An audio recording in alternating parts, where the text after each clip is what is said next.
अस्सलामुअलैकुम, नमस्ते, सत श्री अकाल। कैसे हैं आप लोग? उम्मीद करती हूँ ठीक होंगे, खुश होंगे। मैं हूँ अतिका अली और मेरे साथ हैं तारिक नियाज़ी। अस्सलामुअलैकुम, नमस्ते, सत श्री अकाल।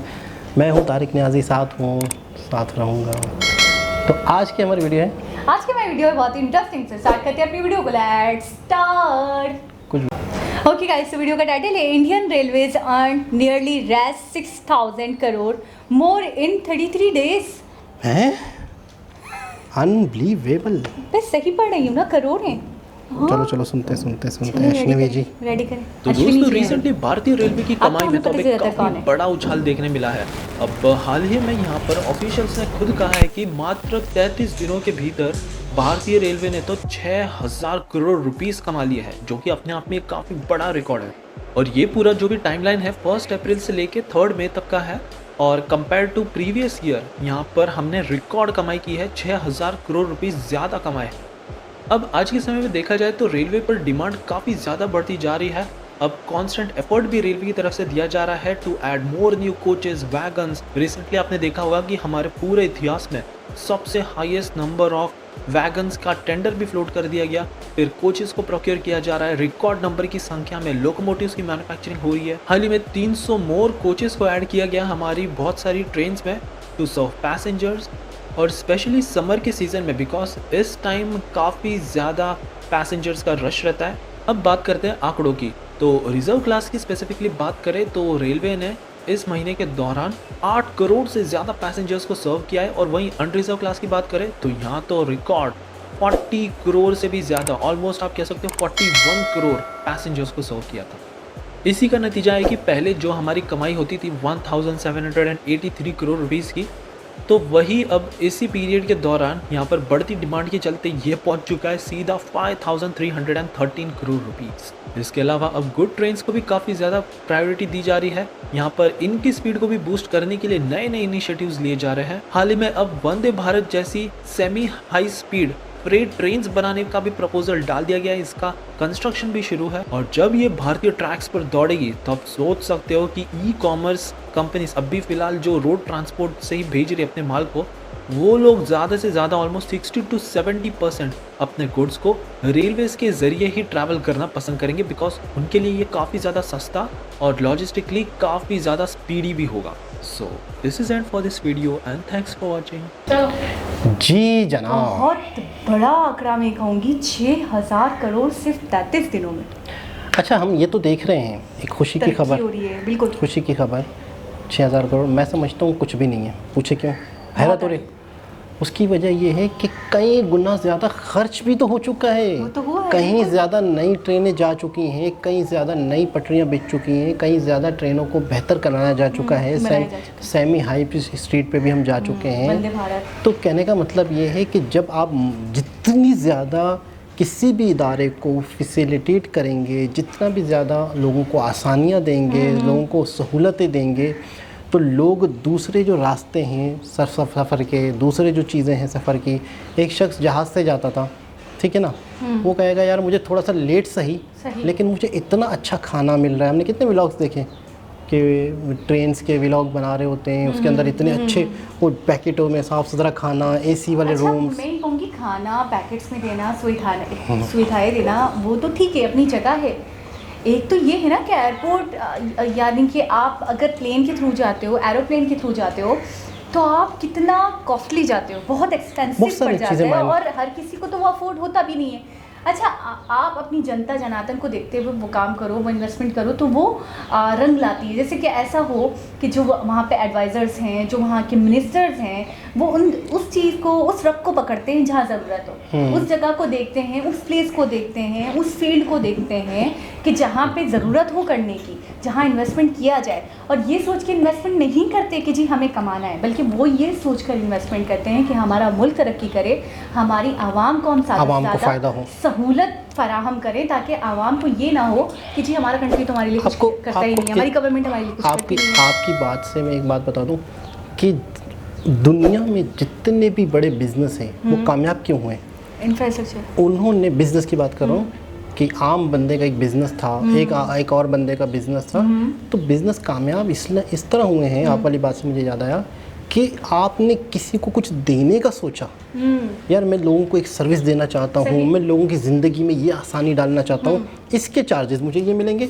लेकिन आपने अगर पहली प्रायोरिटी, पहला मकसद ये रखा कि मैं लोगों को सस्ता कपड़ा देना चाहता हूँ, मैं लोगों को सस्ता और अच्छा खाना देना चाहता हूँ, मैं लोगों को बहुत ही सस्ता अच्छा शादी हाल देना चाहता हूँ, ताकि लोगों को आसानी से वहाँ पर अपने रस्म और रवाज जो भी है वो कर सकें। तो आपने जब देने का सोचा ना, इनकम आपको ऑटोमेटिकली खुद ब खुद होनी है। हम हमेशा इस बात पे बात करते रहते हैं कि हमने देखा है कि दूसरे जो फॉरेन कंट्रीज़ भी हैं, चाइना हो गया, जापान हो गया, तो उन्होंने तरक्की इसलिए भी बहुत ज़्यादा और बहुत जल्दी कर ली कि उनका इंफ्रास्ट्रक्चर बहुत कमाल का है, बहुत अच्छा है।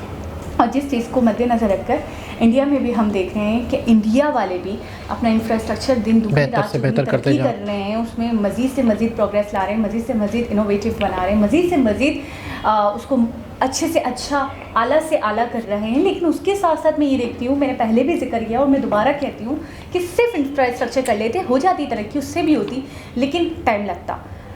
यहाँ मैं देखती हूँ कि इंफ्रास्ट्रक्चर भी काम होता है, ट्रेनों पे भी काम होता है, एक्सप्रेसवे भी बनते हैं, पूरे टनल्स भी बनते हैं, ब्रिजेस भी बनते हैं, पूरे स्मार्ट सिटीज़ भी बनते हैं, ईवी की तरफ भी लोग आ रहे हैं, ग्रीन फ्यूल पे भी काम चल रहा है, सोलर पे भी काम चल रहा है। तो मैं ये कह रही हूँ कि जो हम देखते हैं ना अचानक से इतना बड़ा आंकड़ा, अच्छा मुझे आप ये कह रहे हैं कि इन्वेस्टमेंट हुई और मिल गया तो कोई बड़ी बात नहीं, मेरे नज़दीक बहुत बड़ी बात है कि इन्वेस्टमेंट होने के बाद भी एक तो आपने इन्वेस्टमेंट करी खुले दिल से आवाम के लिए, उसके बाद अगर फॉर सपोज ना हो या बहुत स्लो हो तो फिर आपको थोड़ा सा ये होता है कि यार पैसे तो लग गए लेकिन लोग यूज़ नहीं कर रहे, मैंने गलत जगह इन्वेस्टमेंट कर दी। जैसे हम अपने कंट्री में देखते हैं कि वो अपने फ़ायदे के लिए इन्वेस्टमेंट करते हैं, फिर जितना कमाना खाना होता है कमा लेते, खा लेते हैं और फिर जनता जाए भाड़ में। लेकिन वो लोग ऐसे इन्वेस्टमेंट करते हैं कि सिर्फ़ और सिर्फ आवाम के लिए, मुल्क के लिए देखकर करते हैं। उसके बाद हमने बहुत सारे प्रोजेक्ट ऐसे भी देखे, वीडियोस में देखा कि उससे अभी तक कमाया नहीं जा सकता है। टोल के हवाले से हमने देखा कि टोल इतना ज़्यादा नहीं आ रहा जितना उन्होंने लगा दिया है, बहुत लंबे अरसे तक नहीं आ रहा। ठीक है, लॉन्ग टर्म होता है, लॉन्ग टर्म होता है, काफ़ी टाइम लगता है इन चीज़ों में कवर करने में। कम से कम जितना लगाया उतना निकालने में तो काफ़ी टाइम लगता है, साल 2 साल 3 साल 10 साल लग जाते हैं।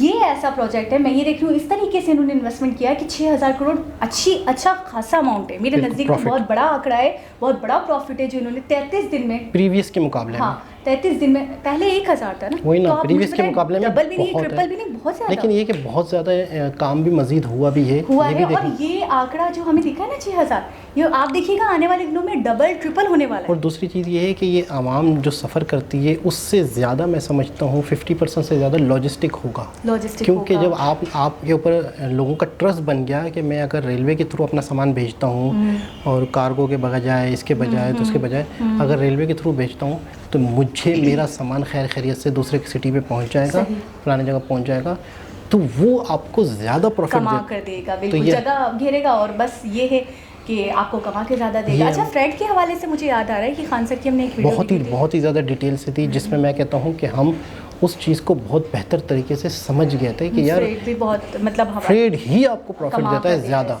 लोकल, और ये इस तरीके से जो पब्लिक के लिए है ये फिर भी इतना कमा के नहीं देती जितना फ्रेड देता है। तो मेरे ख्याल में ये जो 6,000 करोड़ है उसमें बहुत हद तक इसका भी इनपुट होगा, फ्रेड कॉरिडोर का भी, इसी से ही ज़्यादा कमाई हो रही होगी, साथ साथ आवाम को भी सहूलत। और वाकई इनका मेन मकसद है कि हमारी आवाम को आसानी हो, हमारी आवाम खुशहाल हो। मैं पहले सुनती थी बड़ी लोकल्स हैं इंडिया में, तो बड़ी लोकल्स हैं इंडिया में, तो बड़ी लोकल्स हैं, तो मैं ये सोचती थी कि इतनी लोकल्स हैं तो मज़ीद की तो ज़रूरत नहीं होगी।